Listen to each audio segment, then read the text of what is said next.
On va en reparler dans le journal de l'économie en compagnie de Johanna Citruc. Bonjour Johanna. Bonjour Damien. Pour commencer tout d'abord, on fait le point sur les marchés et la tendance à l'ouverture en Europe. C'est du vert comme en Asie un petit peu plus tôt ou aux États-Unis hier soir.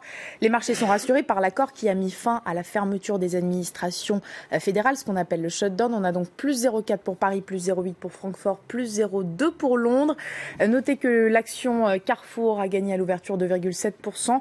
Ce matin, le groupe a annoncé son plan stratégique à l'horizon 2022 avec notamment 2400 suppressions de postes via un plan de départ volontaire. On le mentionnait il y a quelques instants aux États-Unis, le shutdown est donc terminé pour l'instant. Après 3 jours de fermeture partielle, les administrations fédérales vont pouvoir rouvrir car le Sénat et la Chambre des représentants se sont mis d'accord pour prolonger le financement de l'État. Le vote du nouveau budget a donc une nouvelle fois été reporté. Il aura lieu le 8 février prochain en espérant que démocrates et républicains s'entendent sur le statut des Dreamers. Les jeunes migrants clandestins, c'était leur principal point de désaccord lors du vote de jeudi dernier. On en revient à l'actu économique du jour, l'ouverture du 48e Forum économique mondial de Davos, c'est aujourd'hui. Jusqu'à vendredi, quelques 3000 participants vont défiler dans cette station de ski en Suisse. Parmi eux, des grands patrons, des célébrités et bien évidemment des responsables politiques. Tous plancheront sur le thème qui est à l'honneur pour cette édition, construire un avenir commun dans un monde fracturé. On retrouve sur place notre envoyé spécial Stéphanie Antoine. Bonjour. Alors l'événement qui est probablement le plus attendu pour ce forum de Davos, c'est le discours de Donald Trump vendredi. Oui, bonjour Johanna. Oui, le discours de Donald Trump est évidemment très attendu, surtout que jusqu'à cet accord sur le shutdown, on n'était pas sûr qu'il vienne. Mais donc il viendra bien, Donald Trump, jeudi soir, et il donne un discours très important vendredi qui est attendu au tournant par les investisseurs. D'abord parce qu'il va parler bien sûr de la baisse des taxes sur les entreprises, très bien accueillie ici, puisque les entreprises se disent qu'elles vont investir aux États-Unis. En revanche, il parlera probablement également du protectionnisme économique, puisqu'il met en place un certain nombre de taxes sur les marchandises.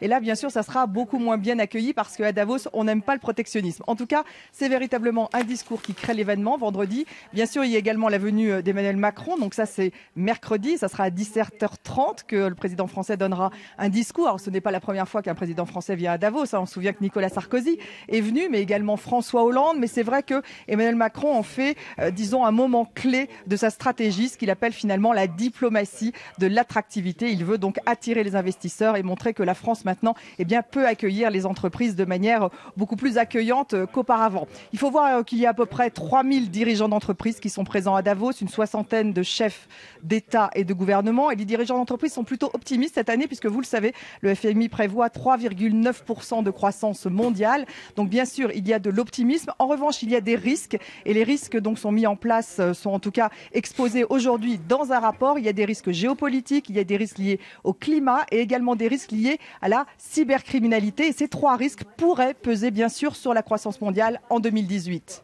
Alors on l'a entendu, vous nous l'avez dit, le discours de Donald Trump avec son Amérique d'abord, son côté protectionniste, ce sera vendredi. Mais avant ça, il y a d'autres dirigeants qui vont prendre la parole et surtout le Premier ministre indien, Narendra Modi, qui va ouvrir le bal aujourd'hui.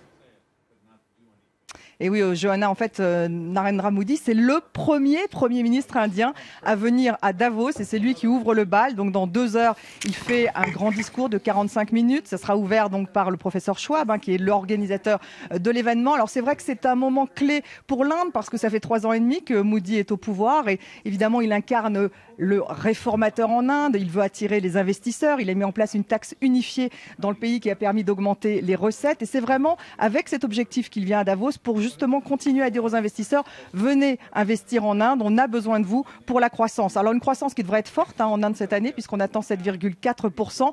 En revanche, bien sûr, c'est un pays qui connaît encore de très fortes inégalités, une bureaucratie qui certes a diminué avec l'arrivée de Modi, mais qui reste encore très forte. Et puis c'est un pays qui reste encore très agricole. Donc ce qu'on peut dire en tout cas, c'est que pour le Premier ministre indien, l'objectif c'est attirer les investisseurs. Merci beaucoup Stéphanie Antoine, notre envoyée spéciale au forum de Davos. Stéphanie Antoine qui parlait de cette diplomatie de l'attractivité d'Emmanuel Macron. Illustration hier avec cette promesse, des groupes étrangers vont investir 3,5 milliards d'euros en France. Hier, 140 patrons de multinationales étaient reçus par Emmanuel Macron à Versailles, une sorte de mini-sommet dont l'objectif était de mettre en avant les réformes engagées par le gouvernement et de rendre le pays plus attractif. Et l'opération séduction semble réussie.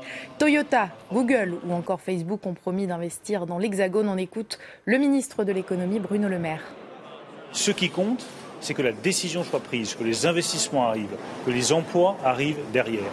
Et je crois que tout ce qui a été fait, notamment sur le marché du travail, notamment sur la fiscalité, a montré la détermination de cette majorité à changer la donne en France et à nous rendre plus attractifs pour les investisseurs.